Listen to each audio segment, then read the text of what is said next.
Good afternoon এইস কিচেনের বন্ধুরা, আজ আমি বানাবো ক্যাপসিকাম চিজ অমলেট। একদম সম্পূর্ণ ভিন্ন রকমের ব্রেকফাস্ট রেসিপি। তো চলুন দেখে নেওয়া যাক।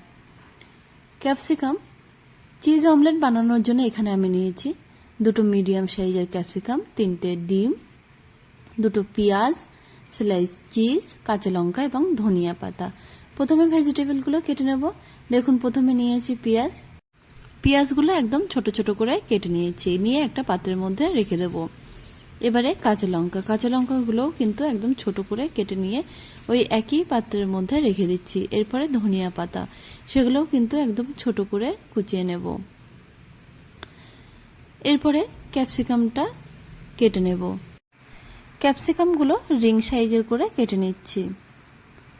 দেখুন, একটু চওড়া করে রিং সাইজের কেটে নিচ্ছি।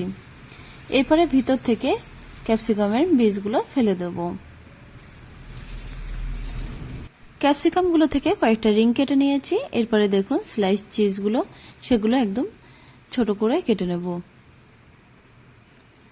চিজগুলো কাটা হয়ে গেলে যে পাত্রে পেঁয়াজ, লঙ্কা এবং ধনিয়া পাতা রেখেছিলাম সেই পাত্রের মধ্যে দিয়ে দিচ্ছি।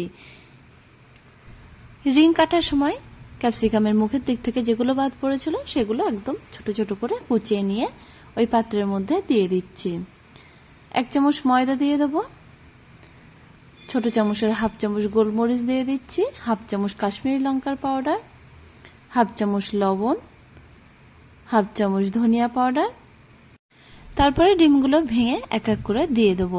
অনেক সময় ডিম খারাপ হতে পারে, এই জন্য আলাদা আলাদা করে ভেঙে দিয়ে দেব। দেখুন, 3টে ডিমই দিয়ে দিয়েছি। এরপরে বেশ ভালোভাবে একটা হ্যান্ড হুইস্ক দিয়ে মিক্সড করে নেব। মিক্সড করা হয়ে গেলে এবার মিডিয়াম ফ্লেমে একটি কড়া বসিয়ে কড়াইয়ের মধ্যে 1 চামচ সাদা তেল দিয়ে দেব। সাদা তেলটা যখন বেশ ভালোভাবে গরম হয়ে যাবে তখন ক্যাপসিকামের রিংগুলো এক এক করে দিয়ে দিচ্ছি। কড়াইয়ের মধ্যে 4টে রিং দিয়ে দিয়েছি। এবার ডিমের যে মিক্সচারটা আছে সেটা থেকে অল্প অল্প করে মিক্সচার নিয়ে এই রিংয়ের মধ্যে দিয়ে দেব।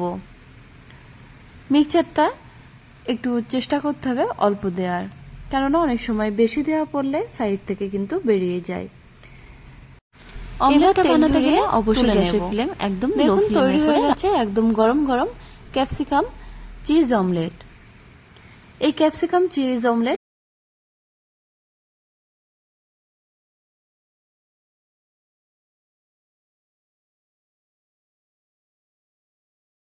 অল্প উপকরণ দিয়ে এবং খুব সহজে ঝটপট বাড়িতে বানানো যায়। তাহলে বন্ধুরা, আমার এই রেসিপিটা দেখে একবার বাড়িতে বানিয়ে দেখতে পারেন। আশা করছি ভালো লাগবে। ভালো লাগলে অবশ্যই আমাকে একটা কমেন্ট করে জানাবেন। আর আমাদের চ্যানেলটা যদি সাবস্ক্রাইব করা না থাকে তাহলে সাবস্ক্রাইব করার অনুরোধ রইল। এই সকালের ব্রেকফাস্টে বা সন্ধ্যায় চায়ের সঙ্গে রুটি কিংবা ব্রেড দিয়ে খেতে খুবই ভালো লাগে।